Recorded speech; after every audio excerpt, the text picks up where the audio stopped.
From the bitter cold of winter to the high heat of trying to make the NFL playoffs, all roads have led to Raymond James Stadium in Tampa, Florida. This is where the Panthers can finally put an end to one of the longest playoff droughts in franchise history.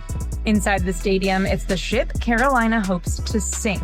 The teams are arriving as we speak. We've been building all week to this point. Time for one last breakdown, and it all starts now.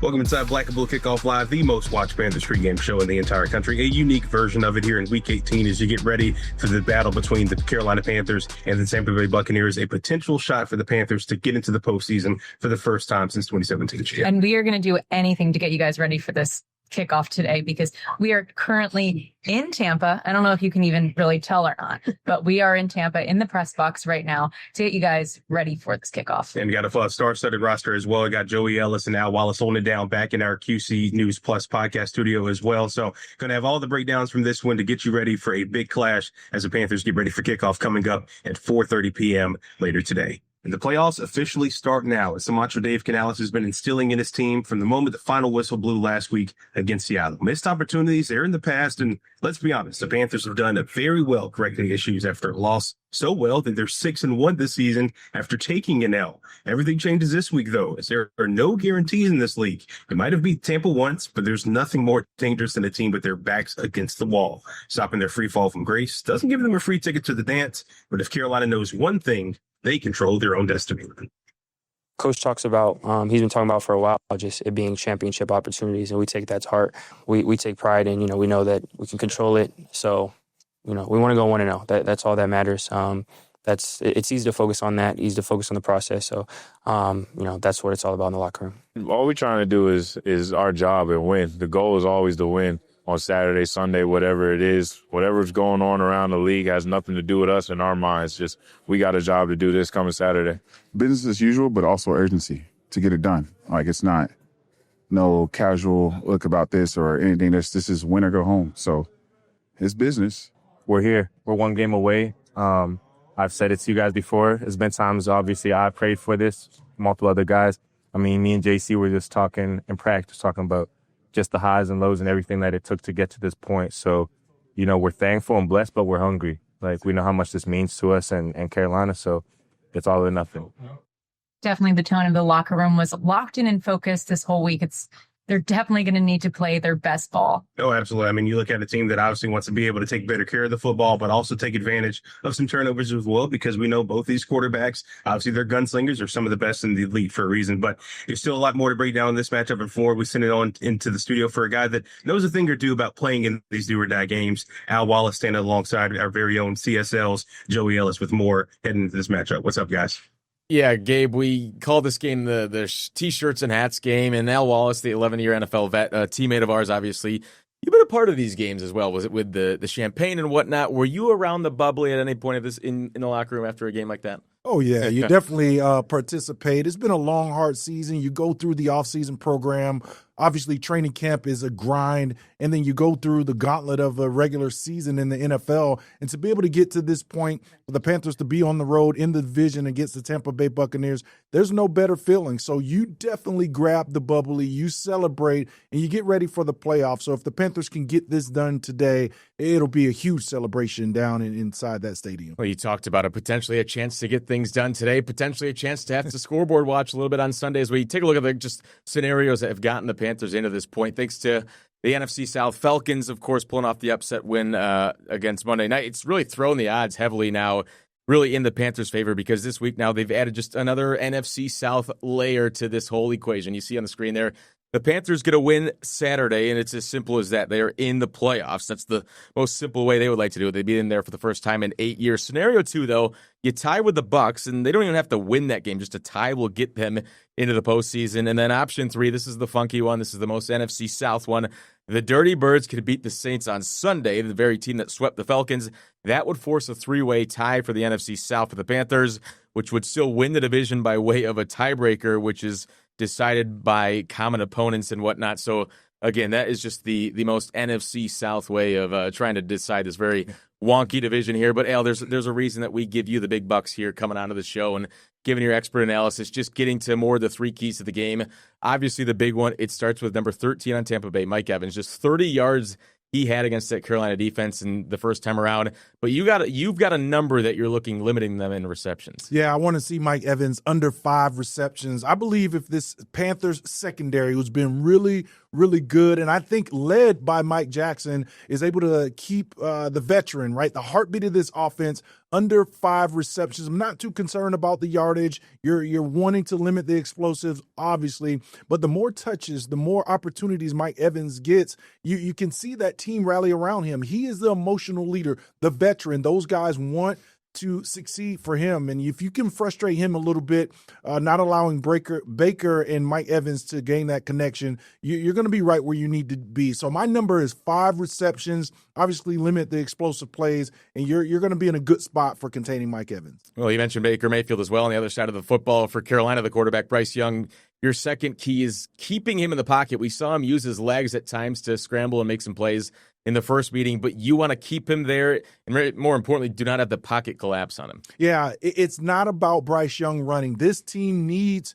the running game to be supplemented by the legs of Bryce Young. What I mean is less of the rollouts, less of the bootlegs where you are cutting off half of the field. Bryce Young is operating in 1/3 of the football field when Dave Canales goes into the bootleg game, right? The sprint out passes, the rollouts where Bryce is only looking for some of those flood route combinations in 1/3 of the football field, primarily outside the hash. So it's not about running Bryce. It is about pocket presence Bryce, where he's maneuvering inside the pocket and delivering strikes. If they can keep Bryce clean in the pocket, and this is a very familiar key, this team is going to be successful. Bryce Young will get it done. We won't see 54 total yards from Bryce in the air this week. All right, the third and final key, obviously, is turning the heat up on one Baker Mayfield. This is still a Carolina pass rush that really does not get home all too often. You saw the way Baker ended things in that loss the first time around with a pick by Lathan Ransom. How do they get to the quarterback, and how do they make his life a long day there today in Tampa? Yeah, it's kind of the opposite of what I talked about with Bryce Young. Now you want to flush Baker Mayfield. You want to see that jump pass that ended the last matchup just 13 days ago in Bank of America Stadium. If you can get, Baker outside of the pocket, trying to make throws across his body, looking downfield, he is likely to turn it over. I like hero Baker Mayfield. When he feels like he has to be the guy, he needs to take it over. He's going to risk the biscuit, and I like that version of Baker Mayfield. Let's take it away from Baker, force him to feel like it is do or die situations, and that's what happened at the end of the game with Lathan Ransom. Baker felt like playing the hero right there and made a mistake, threw a pass, and Carolina won that first matchup. Obviously, the quarterback battle will be something that we'll be watching for really all game long. It's the second rendition of Baker Mayfield. Bryce Young, obviously, we know how things ended the first time around with Lathan Ransom, the rookie, getting the pick on Baker. And it seems like both of these quarterbacks at this point of the season, heading into Week 18, kind of trending in the opposite direction. So the good thing maybe for Carolina is I guess it's a clean slate for both of these quarterbacks, though, if you will. And heading into the matchup, both obviously, yes, with a fresh start to really get to the same goal, which is to win in a do-or-die situation, to really win the NFC South. But just because it's really a clean slate, it's not meaning that both quarterbacks just can forget really what led to them getting to this point. And this is a fine line, certainly, before reflecting and really having a short memory for Baker, obviously, but really Bryce as well, but especially with the recent losses. But the prep is done, and now all you can do now is focus on the game Saturday in Tampa. Yeah, I like Baker, in his ability to kind of make some plays. But Bryce Young has proved, Joey, over the last several months that if you put him in the pressure cooker in games where this team hasn't performed, he has not performed up to expectation, he's going to bounce back. And that's good. Bryce Young, when the pressure is on, the calm, cool, collected Bryce Young is going to step up. He's going to lead this team when he's capable of doing that. And we've seen that roller coaster up and down all season. This fits right into that scenario where they had a disappointing performance last week. They bounce back this week, and Bryce Young has an opportunity to right the ship. Well, certainly a big opportunity for both quarterbacks. Bryce Young feeling pretty good about this. Let's hear from Carolina's quarterback now ahead of the big game. There's pros and cons, there's advantages and disadvantages. We understand the challenge of, we have to flush 2 weeks ago. Obviously, you watch the film and you learn from it, you grow from it, but there's going to be similarities, there's going to be new wrinkles. They're going to do it's fun getting to play that chess game with a divisional opponent. I have to have a short memory, and I do. I know what the priority is, and that's winning Saturday. To be able to completely forget what's gone on, no, it's being the competitor I am, I'm frustrated with where we're at, but I'm able to, compartmentalize and be able to focus on Saturday. All right, so let's take a look at the numbers once more for the quarterback. Bryce, he did it once, but really, can he come through again? As we know, after the loss, we've seen really him bounce back in big ways. As you just see the numbers there. Obviously, one in which Bryce really got the best of Baker the first time around. Young was 21 of 32, 191 passing yards, 2 big touchdown passes. You saw him use his legs with a throw to Tommy Tremble. But his fellow Heisman winner, he didn't start throwing much really until he needed to at the end of the game. He was 18 for 26. Baker was for 145 yards. He did find Mike Evans in the end zone like he normally does in most games against Carolina, but as we talked about, just the 30 yards for Mike Evans. But it was really Baker's wheels that helped the team. He had a couple of big scrambles. He ran for 49 yards, had a couple of big runs to extend the drives. And speaking of drives, Gabe and Gia, the big thing in this game is the third down conversion, finding a way to either get off the field defensively or really keep the chains moving. This was something Carolina struggled with mightily against Seattle, and you really think it's going to be a big point today in Week 18. Yeah, absolutely, Joe. Especially when you're an 8-8 team, you're heading into Week 18. There's certainly a lot of holes to fix, and it's something that we've been talking about all year. The money down, you want to be able to cash in, something that Carolina wasn't able to do last week, and really they struggled with all season long. Definitely, and it was definitely an issue that reared its ugly head last week. That's for sure. 1 for 11. That was it. Bryce Young and the Panthers only converted on third down offensively against the Seahawks. It's a theme that's haunted Carolina for most of the year. As we said, overall this season, they continue drives just over 37% of the time. Believe it or not, it's a slight increase from last year's stall out on third, when they ended the season going 36%. No one knows that better than head coach Dave Canales, of course, because he found the root of the problem already. Absolutely. I mean, it's all about really being able to win on first and second down. If you're able to get, about 3-4 yards a pop there on first down, then you're going to be able to sustain those drives. When you're playing behind the chains, you have holding calls and certain things like that. It's going to be tough to be able to stay on the field because 1 of 11, you can't win too many games with that statistic. That's right. And he did. Let's hear from head coach Dave Canales now. Run game was good and bad. We made some good yards. We were 1 for 11 on third down. You're going to run out of opportunities to run the ball when that happens. We got to be better on third down, continue our drives so we can get back to our run game, get into a little bit more of our play actions. Certainly something that they want to shore up to, and we'll see how that plays out today. But I think there's a little bit of hardware to hand out, and let's send it back into the studio with Joey and Al. Yeah, Gabe, we're not going to hand out the NFL League MVP until about another month from now. Safe to say Carolina will not have a member in that running, but rest assured, as you can see here, we get maybe a more prestigious award here, one of the better ones on Bbkl. It's the Al Wallace Awards, but as you can see there in the trophy, we like to call them the Wally Awards. Al, it's a pretty good-looking trophy. That's a pretty looking guy on the top of that trophy. When it comes to that, obviously, yes, this prestigious award, we're going to talk about really the young guns first and foremost when it comes to your Rookie of the Year. A lot of rookies have contributed to this team's success. It's really apparent. But when it comes down to Tetairoa McMillan, Nick Scorton, he's been so good defensively. Who gets that award for you and why? Yeah, shout out to Nick Scorton. He's starting to build here as a pass rusher, exactly what the Carolina Panthers drafted him for. But the Rookie of the Year goes to T-Mac, Tetairoa McMillan. He's just having a fantastic season, 929 yards. 7 of Bryce Young's 21 passing touchdowns go to T-Mac. This guy is everything you hoped he would be with the 8th overall pick. Just so consistent. That rookie wall is real, but what you're seeing now is defenses have to game plan for T-Mac. His route running, his ability to catch contested passes has made him one of the top wide receivers, chain movers in the NFL. They're going to need him today. They're going to need him if this team is able to make a huge playoff run. But T-Mac, my Rookie of the Year, exactly what the Panthers and Dan Morgan hope with the 8th overall pick. 78 yards, obviously the big score the first time around against Tampa. The second award, we're going to call it the Unsung Hero Award. We kind of equate it to Al Wallace because we'd just be a rudderless ship without your analysis and Panthers chops here leading this every single week.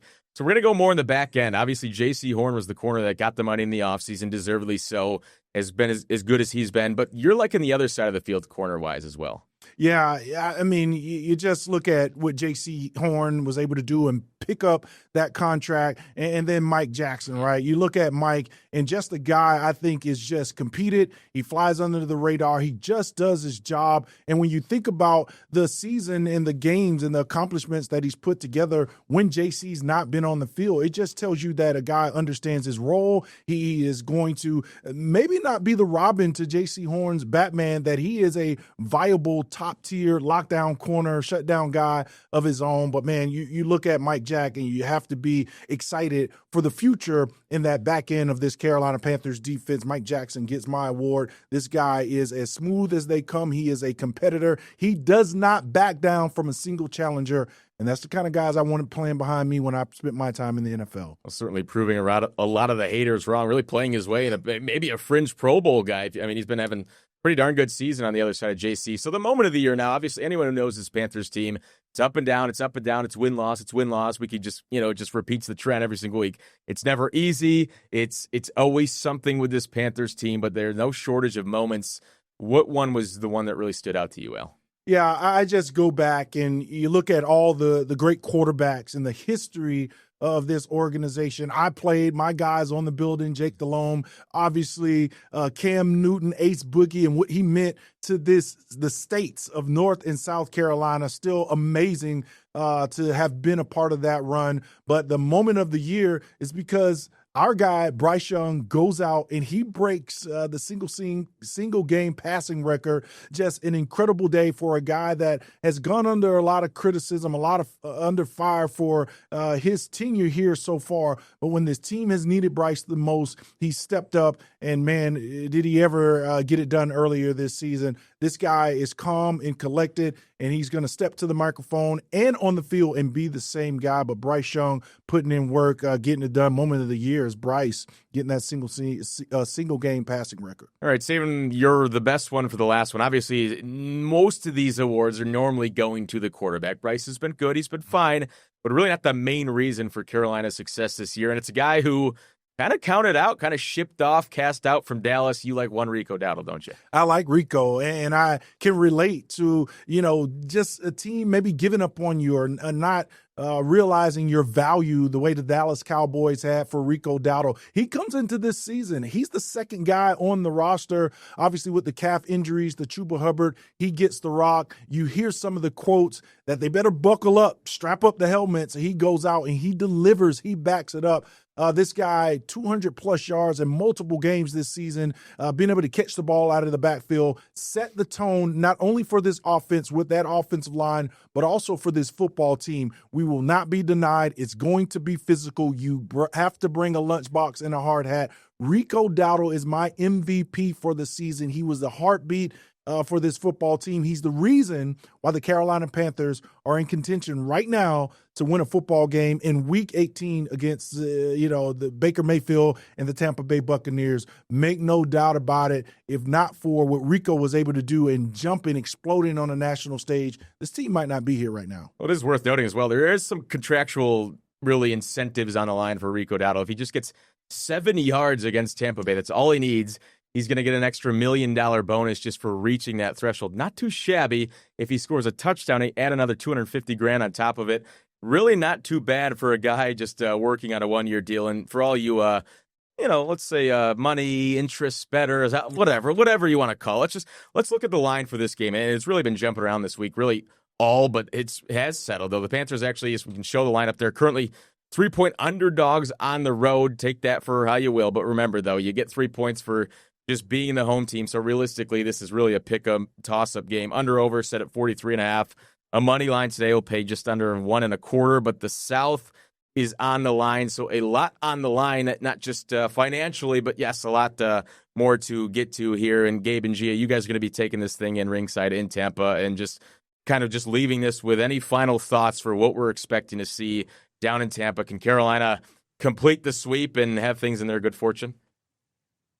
Yeah, I mean, it's really one of those games. I mean, you guys mentioned, obviously, the 3-point spread, pretty much a pick 'em game. And I think, obviously a team in Carolina that we know they've been hot and cold. I mean, it's been win-loss really every week since going back to mid-October, starting with the Jets win to finish up the 3-win streak. But I think you're going to see a team that's motivated and a team that really is out to handle their own business. They've got a lot of help over the last few weeks, haven't been able to capitalize on that. Now you have even more help in a couple pathways, but hearing from the guys in the locker room, they're ready to lock in. They don't want to have to wait and scoreboard watch tomorrow. They want to get it done today and celebrate in that locker room after this one. Yeah, I mean, and if the pattern continues, today is a win, right. But it's hard to beat a team twice, For sure. and especially in a span of just 14 days. But these two teams already have changed a lot in these 2 weeks. Panthers lost a little bit of guys. Bucs only got healthier. And they were seeing, the Panthers saw the Bucs really right as they were kind of figuring out that health again. So they really weren't meshing well. Yeah. And that is definitely something that they might be meshing well today. And I'm sure they are, because they're getting hype in the locker room, and Baker Mayfield's going to be getting them hype. Absolutely. Touching on the injury front, some big news. No Robert Hunt for this game. He's still on the reserve list. Was a full participant earlier this week. Isn't able to go with that biceps injury. Also, David Moore, who's also missed a lot of time. He will also remain on IR. No, Claude Chairless also out for this one with the calf and the ankle injury. Robert Rochelle missing with a concussion. So you have a couple of guys, starters, special teams wise, that are going to be unavailable for this one. The big one that we talked about last on CSL. Obviously, you look at Kalijah Kancey going to be back for Tampa. So you look at two teams getting healthier. One's, a little bit still banged up, but I think, Dave Canales, he's going to have these guys ready. He even has a little bit of juice for this one, coming back at a stadium where he coached in just a couple seasons ago. So I think you're going to see the best foot forward for this team, and see if they end up getting it up today. Definitely. Yeah. And I think the Bucs defense is definitely going to be hungry for sure, because they didn't even get to Bryce last time they saw him. So Yaya Diaby and then Kalijah Kancey now.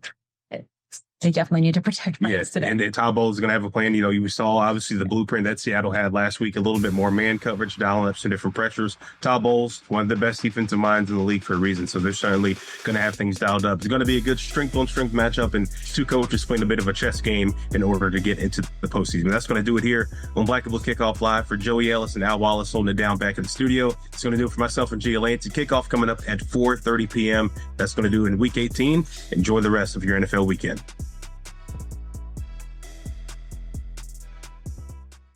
Queen City News Plus. Just search Queen City News on your smart TV's app store.